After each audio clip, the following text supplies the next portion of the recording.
No helmets, no seatbelts. Kids riding in the back of pickup trucks.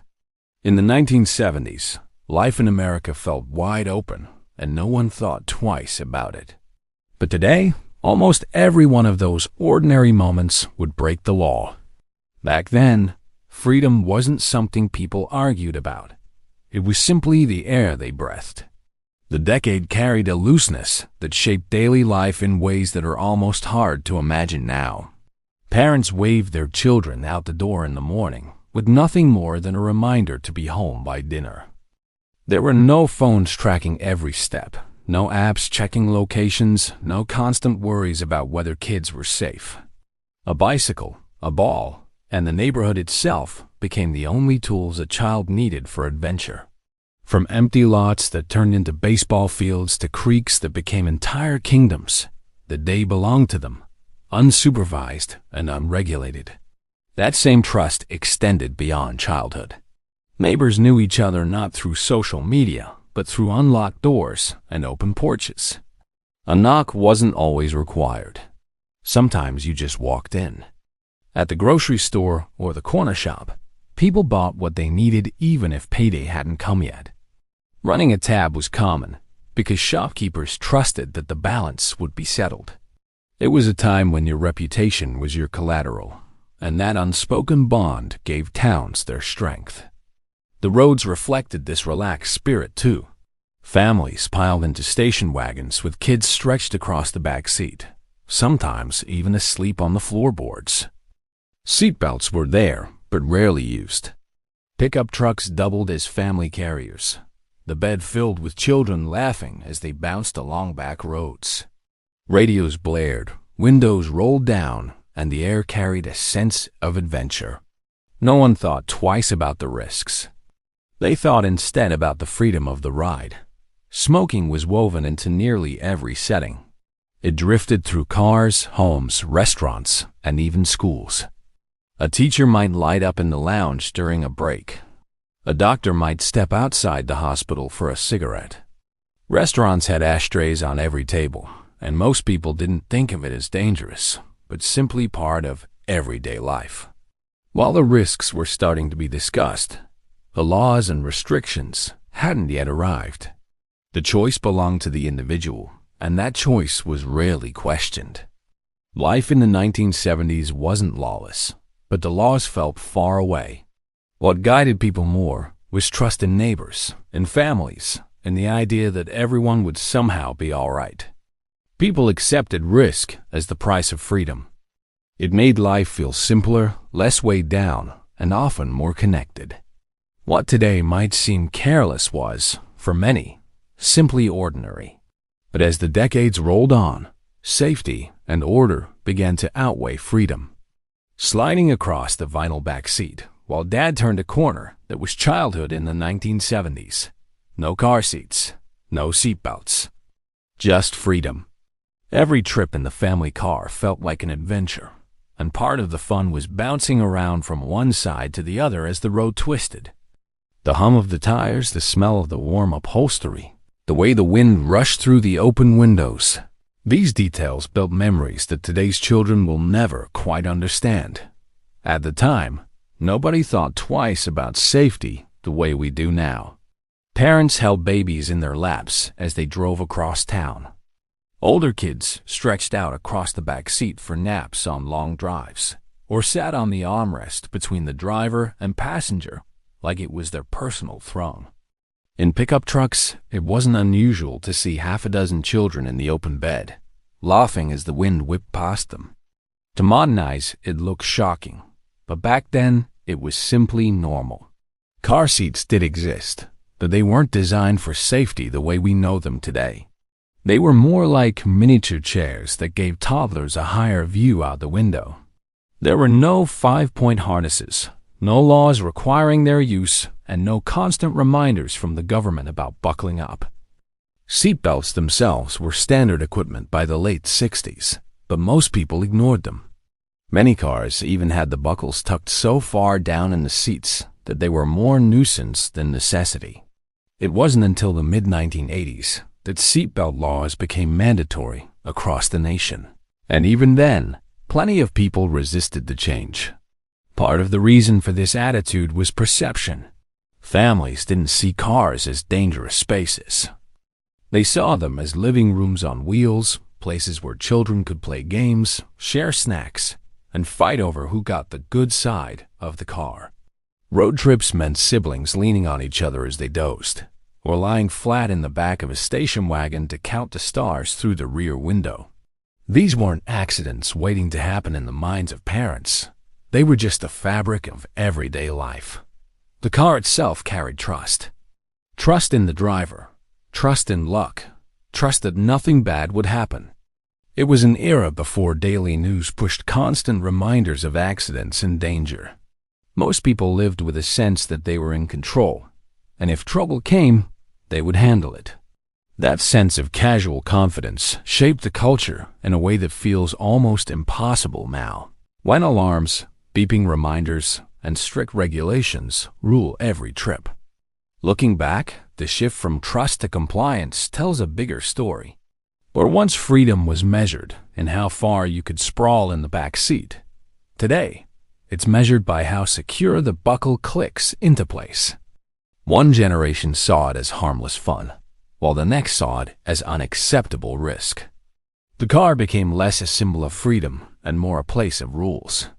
But it wasn't just cars where freedom reigned. The skies were wide open too. Imagine boarding a plane with a cigarette in one hand and a drink in the other. In the 1970s, flying wasn't just travel. It was a party in the sky. Air travel still carried a sense of glamour, a feeling that stepping onto a jet meant you were entering a floating cocktail lounge above the clouds. For many passengers, the journey was just as exciting as the destination. Security was almost non-existent compared to today. There were no long TSA lines, no removing your shoes, no emptying your pockets into plastic bins. You simply walked to the gate, handed over your ticket, and stepped on board. Friends and family could walk with you all the way to the plane, waving goodbye from the gate as if it were a bus station. The mood was relaxed, and passengers felt like guests rather than suspects. Once on board, the atmosphere was anything but rigid. Smoking was allowed in the cabin, and while the smoke lingered in the air, it was simply accepted as part of the experience. Ashtrays were built right into the armrests.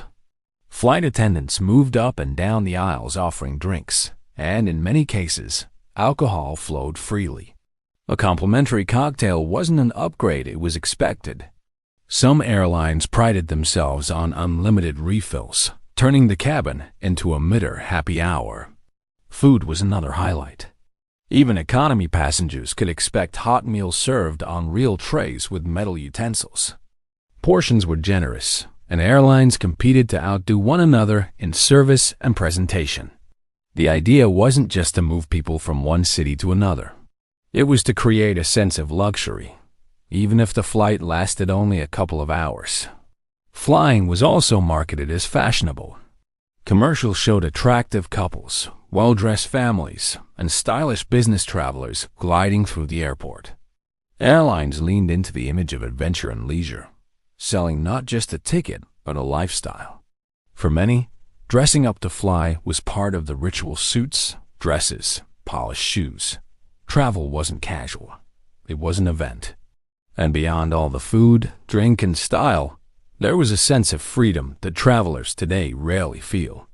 Checked bags came without endless fees. Carry-ons weren't measured with metal cages. Seats may have been smaller in some ways, but the service made up for it. The rules were few, and the experience felt personal. Today, flights are carefully controlled, with long delays, security checks, and endless restrictions. Back then, stepping on a plane felt like joining a celebration. Looking back, it's hard not to smile at the looseness of it all. Flying wasn't just transportation. It was a social experience, sometimes chaotic, often smoky, but always memorable.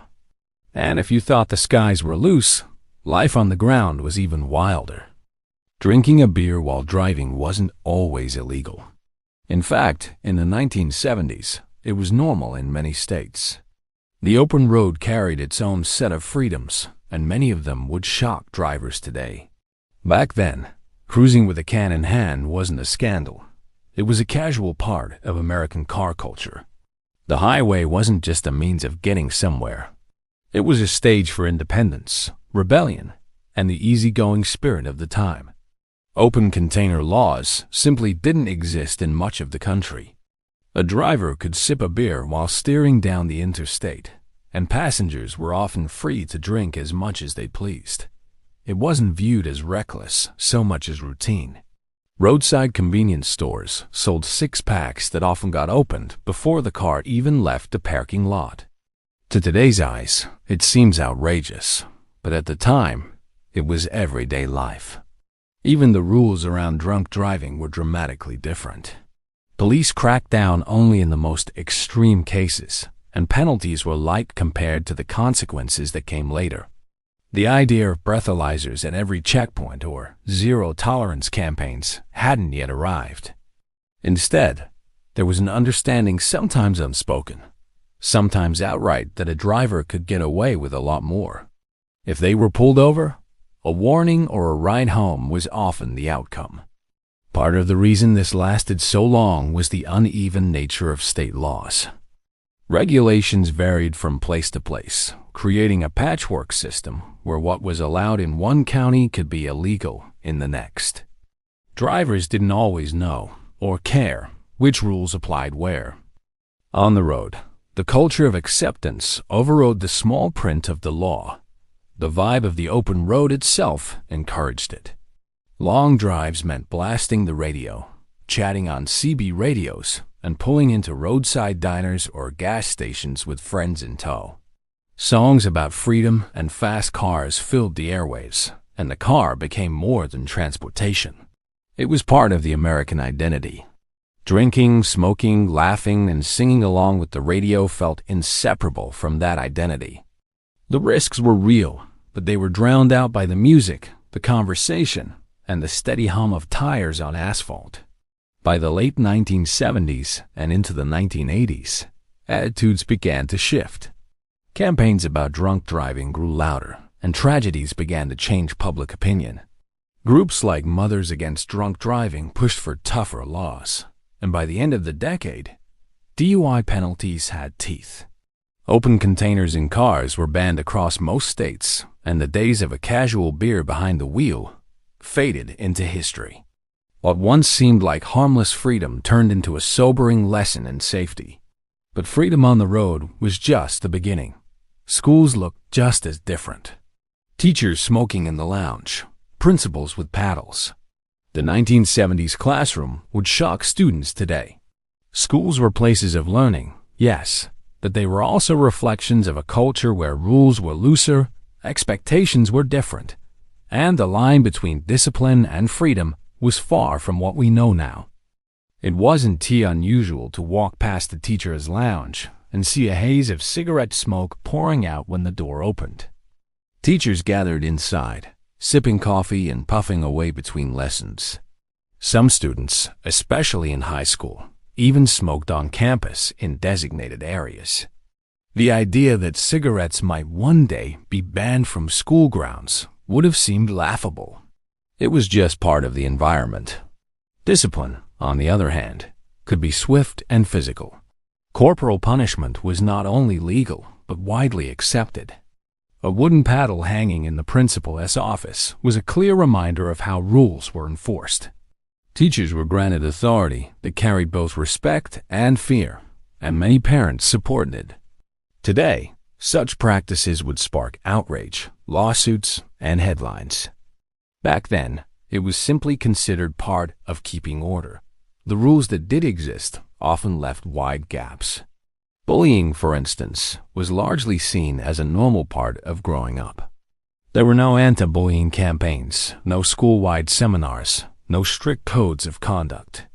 Conflicts were often expected to be settled among the students themselves. The same went for what children brought to school. Pocket knives, firecrackers, and even slingshots could sometimes be found tucked into backpacks without causing alarm. These things were viewed as tools or toys rather than dangers. Yet for all the looseness, schools were deeply tied to the community. They weren't institutions policed by endless standardized tests and rigid curriculums. Testing existed, but it didn't dominate daily life the way it does now. Instead, schools often reflected local traditions and values. The Christmas pageant, the Friday night basketball game, the spring fair, all were woven into the rhythm of the year. Teachers knew families personally, and classrooms felt less like production lines and more like extensions of the neighborhood. Looking back, it's easy to see the contradictions. The freedom was real, but so were the risks. Some children thrived in that space, while others fell through the cracks. The lack of structure left room for both creativity and harm. And yet, for those who grew up in that era, the memories often feel warm chalk dust in the air. The clatter of typewriters in the library, the ringing of the bell that sent everyone rushing outside for recess. Schools of the 1970s were not polished, not tightly managed, and not free of flaws. But they were places that reflected the trust, the toughness, and the looseness of the culture itself. But the lack of rules didn't stop at school. It was everywhere, even in how people celebrated. Kegs in the park, teens with six-packs. In the 1970s, parties had almost no limits and very little oversight. What might look today like a scene straight out of a movie was back then a regular Friday night. Music poured out of open windows, fields lit up with headlights, and groups of teenagers gathered with little concern about who might be watching. One of the biggest reasons was the drinking age. In many states, it was still 18, and in some places, even lower. That meant high school seniors could legally buy alcohol, and they often did. Beer runs weren't just a rite of passage. They were a simple errand. Younger teens joined in too, since enforcement was loose and ID checks were often non-existent. A friendly smile and a few dollars at a corner store could be enough. These parties weren't confined to houses either. Public parks, wooded fields, empty lots, anywhere with space became a gathering place. Kegs were rolled into the grass, coolers packed with bottles, and music blasted from car stereos. The idea of needing a permit, of worrying about liability, or of adults shutting things down quickly didn't cross many minds. Freedom was intoxicating in more ways than one. Even when police showed up, the approach was usually lenient. Officers often told kids to pour out the beer and move along, or they turned a blind eye entirely.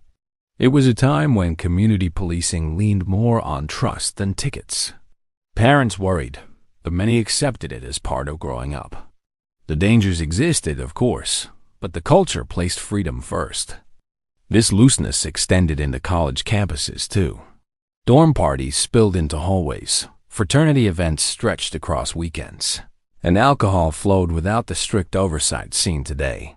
Liability wasn't the constant concern it has become. If someone slipped on the porch or had too much to drink, it wasn't immediately a matter of lawsuits and insurance claims. It was chalked up to youthful mistakes and part of the experience. By the end of the decade and into the 1980s, that all began to change. Rising awareness of drunk driving, increased enforcement, and shifts in the drinking age slowly tightened the rules. Parks started posting "no alcohol" signs. Convenience stores began checking IDs more carefully. Universities faced mounting pressure to control campus parties. The landscape of celebration shifted from wild and open to cautious and contained. For those who lived it, the memories remain vivid. The thump of bass from a car parked in a field, the glow of flashlights searching for friends in the dark, the sound of laughter echoing through summer nights. It was a freedom that carried risks, but it also carried a sense of youth that felt untouchable. And when the parties ended, the laws at home weren't much stricter. In the 1970s, parents didn't track kids with cell phones. They just said, "Be home by dinner." That single sentence carried all the structure children needed. The day stretched wide open, filled with bike rides, neighborhood games, and unplanned adventures, all unfolding without constant check-ins. Parenting was built on trust, and that trust gave kids a sense of freedom that feels almost unimaginable today. Walking to school alone was routine.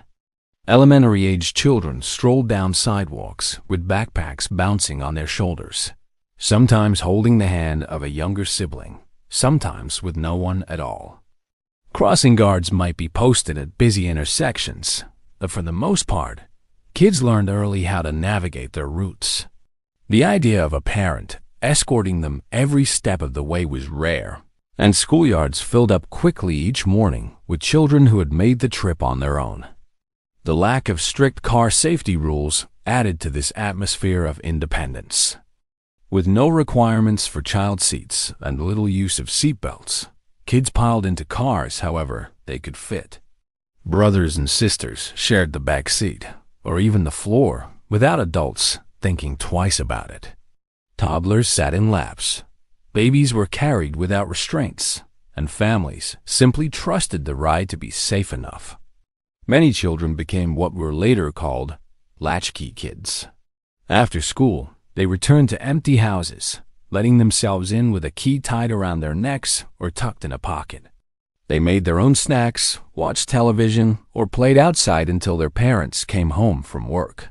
It wasn't seen as neglect. It was simply part of growing up in a world where kids were expected to handle themselves. The neighborhood itself acted as a safety net.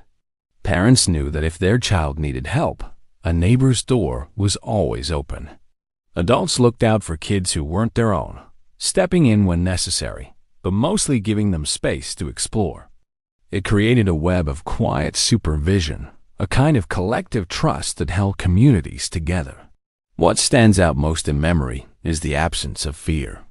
Crime existed, of course, but the widespread panic over kidnappings and constant danger hadn't yet taken hold. The media didn't flood households with alarming stories, and parents weren't pressured to see every risk as a potential threat.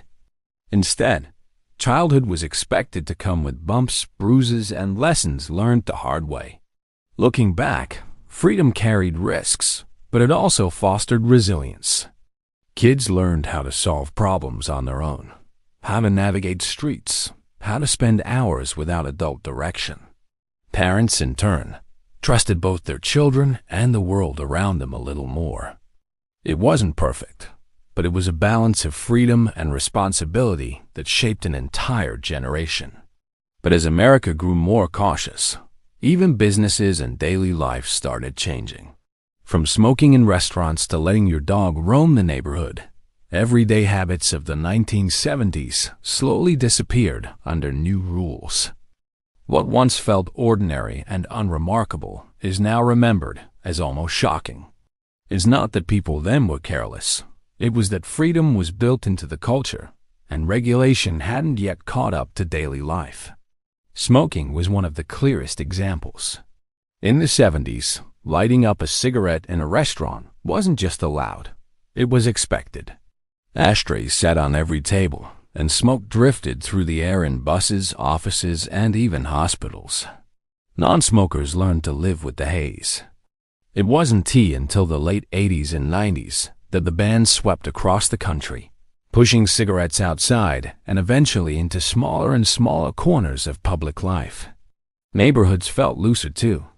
Dogs often roamed the streets freely, tails wagging as they wandered from one yard to another. Children saw them as companions on bikes or walks, and most families didn't worry about leashes, tags, or strict animal control. It was common to know which dogs belonged to which house, even if they weren't behind a fence. Today, leash laws and strict regulations have made that freedom nearly impossible. Even the way people shopped looked different.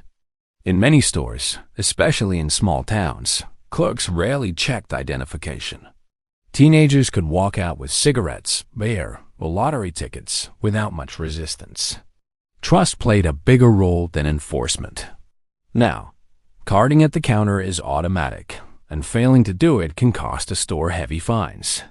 The shift marked a cultural move away from community trust and toward government oversight. Fireworks lit up backyards with little restriction. On the 4th of July or even random summer nights, families set off bottle rockets, firecrackers, and sparklers without needing permits or worrying about bans. The dangers were real, but the celebrations carried a sense of joy that outweighed the risks. Slowly, though, more states tightened restrictions, citing safety concerns and fire hazards. Even children's play changed.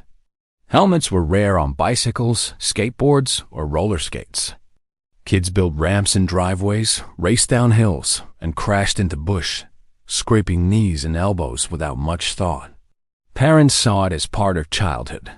The laws and safety campaigns that made helmets mandatory in later years reshaped how kids experienced freedom on wheels. One by one, these everyday freedoms slipped away. Smoking bans, leash laws, ID requirements, fireworks restrictions, and helmet rules turned daily life into something more controlled, less spontaneous. The intention was safety, but the effect was a slow fading of the loose, trusting atmosphere that defined the 1970s. And yet, looking back, the story of the 70s isn't just about what we lost. The 1970s may be gone, but the spirit of freedom that defined it still lingers in America's memory. It was a decade shaped by looseness, by trust, by the belief that people could make their own choices without endless rules telling them how.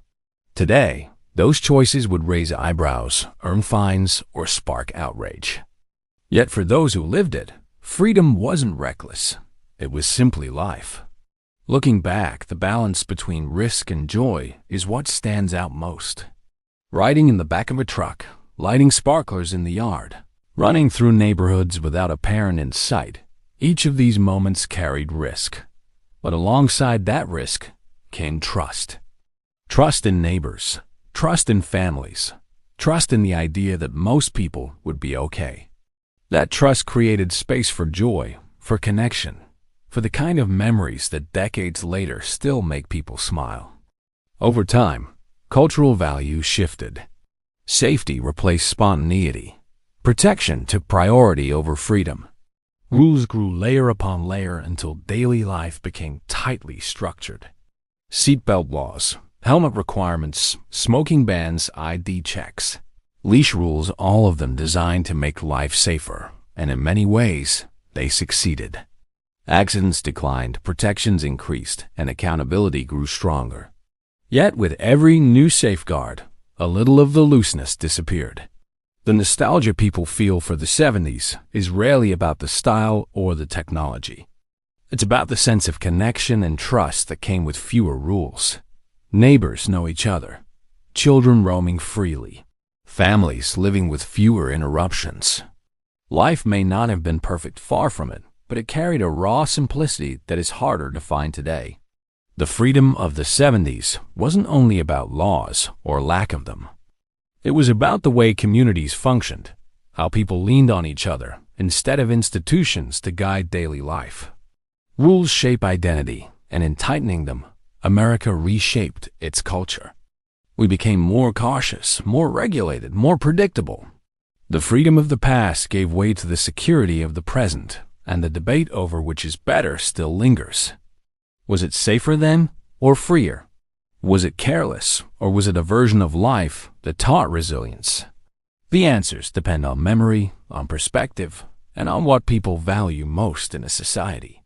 The 1970s remind us that freedom has always been the point, not the absence of rules, but the presence of choice. The ability to live without every detail managed, to experience the world directly, to learn through doing rather than being told. It's a reminder that while laws can change, the desire for freedom never disappears. Which of these 70s freedoms would you bring back? Share your thoughts in the comments below.